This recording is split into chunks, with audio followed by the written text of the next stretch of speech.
Hey guys, how's it going? Welcome to this video. If you guys haven't already, please smash that like button. Please subscribe. Please give me a thumbs up. And if you guys have your own personal opinions, questions, you guys resolve this problem, drop a comment in the comment section. Let us know how you guys did it. It might help somebody else out who's having similar problems such as you. Now, if you guys have this issue, there's a good chance you guys probably have a check engine light on your dash. There's about 5,000 codes out there, and these are one of the codes that came up. If you guys have an OBD-II scanner, you probably scanned it and found out exactly what the code is. A lot of times these codes could help you figure out what the problem is and fix your issue. So let's just talk about what causes it, how you guys can fix it, and if you guys have fixed this issue yourself or know of another way to fix this issue, definitely drop a comment in the comment section. Let us know how you did it. But let's just see what would cause this issue and how you guys can fix the problem.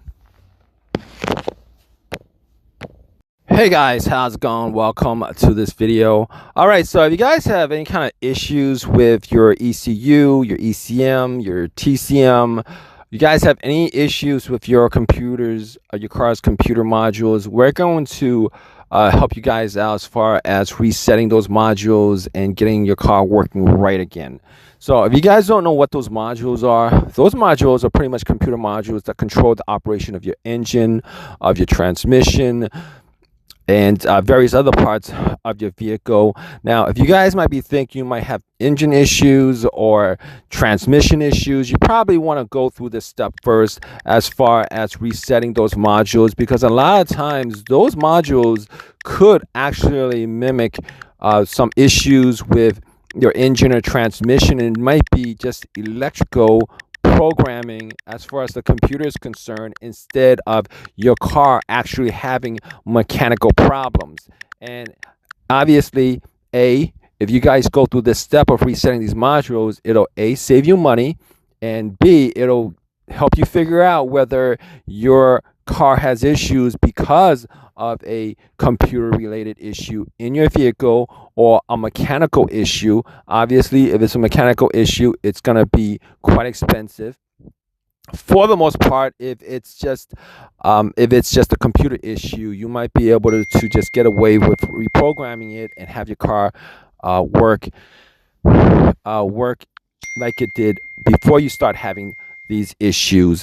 Now, particularly with newer vehicles, the ECM, the TCM, the ECU, all those modules actually play a significant part in how your vehicle operates, how your engine operates, how your transmission operates. And a lot of times you might have a check engine light for specific issues with your transmission, with your engine, codes like that. But you might have those issues, but if you guys could reset all those modules, there's a good chance that it'll clear up all those codes and any issues that you might have. All right, so a lot of these resets, you probably don't need any tools for them.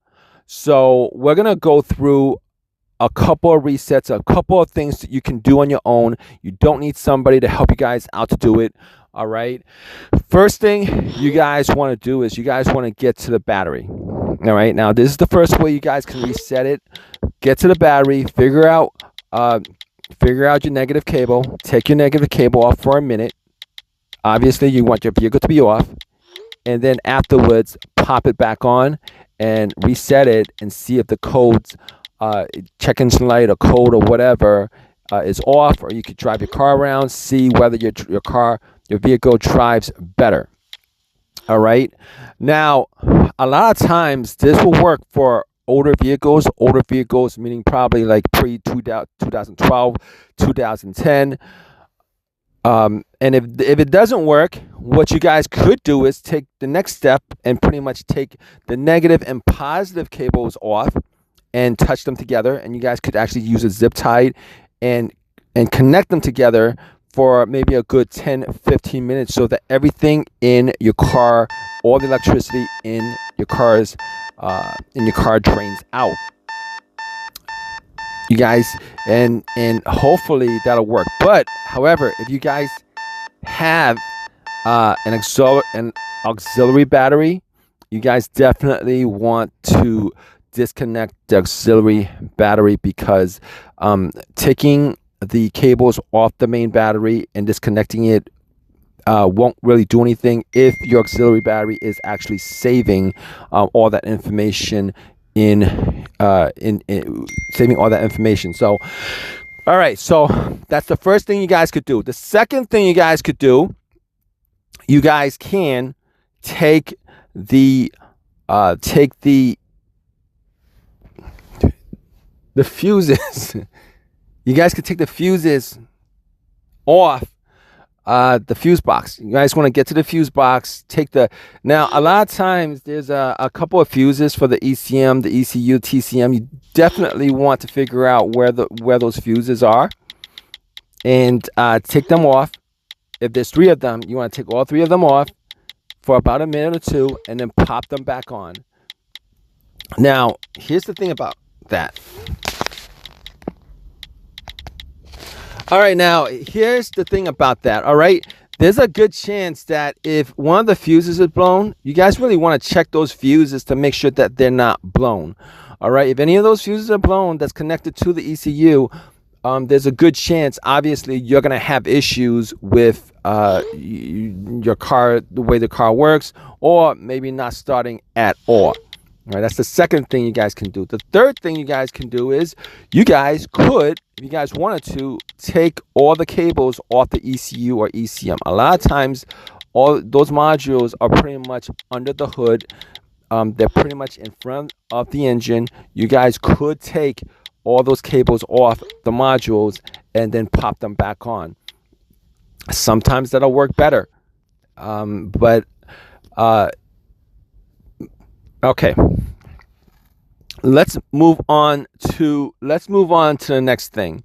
All right, the next thing is you guys have an OBD-II reader. If you guys don't know what an OBD-II reader is, you guys can get one from Walmart or Amazon. A lot of times they're pretty cheap. Sometimes you would need a factory an OBD-II scanner that's specifically to the manufacturer of your vehicle.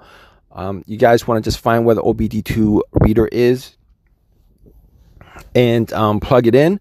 99% of these readers, 100% of these readers actually allow you to erase check engine lights, reset the codes, reset your TCM. Erasing it a lot of times will reset your car's computer, your car's transmission module, any of the modules. And I've noticed that particularly with newer cars, if you guys actually do a reset or a delete, erase codes on your vehicle, a lot of times it'll reset any memory of adaptive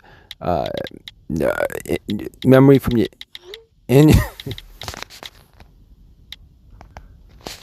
it'll reset any kind of adaptive learning that your ECM, your TCM, ECU has in the computer. It might drive a little bit weird. But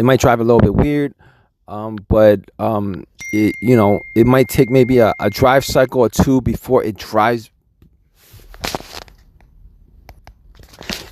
normally again.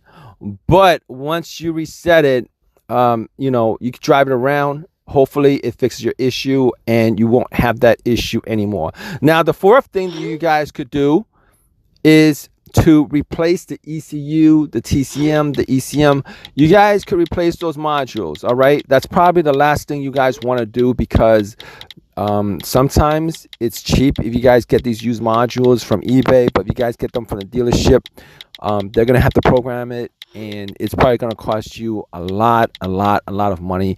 And in most cases, you probably need to program them anyway. If you guys get these modules off of eBay, because a lot of these modules are actually they'll work with the specific VIN number of the vehicle, and you probably need to get it reprogrammed to the VIN number of your vehicle. So hopefully this video has helped you guys out. If you guys have any questions, leave a question in the comment section. Let us know whether it's helped you guys out. Please subscribe, please give me a thumbs up, all that good stuff, guys. Take care.